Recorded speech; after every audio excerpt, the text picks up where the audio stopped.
Allah bagi kita anak. Bila orang menikah tak ada anak, satu masalah kat dia. Dan ketika Allah bagi kita anak, saat itu satu kegembiraan dalam hidup kita sebagai seorang ayah.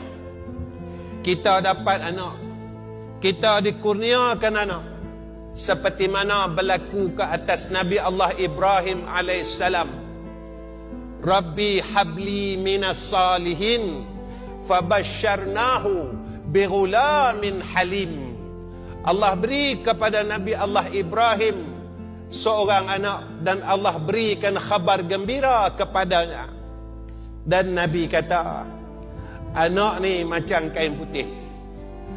Yang corak anak ini nak jadi Yahudi, nak jadi Nasara, nak jadi Majusi, adalah ayah dia, adalah mak dia, adalah kedua ibu bapa dia.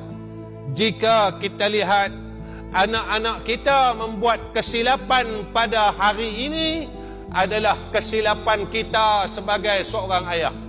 Jika kita melihat anak-anak kita melakukan kesilapan pada saat ini, adalah kesilapan sebagai seorang ibu.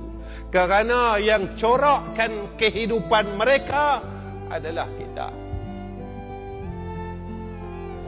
Kita silap didik mereka.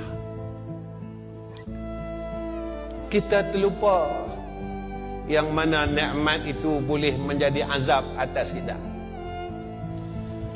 Saat kita sambut anak kita dengan penuh senyuman, dengan penuh kegembiraan,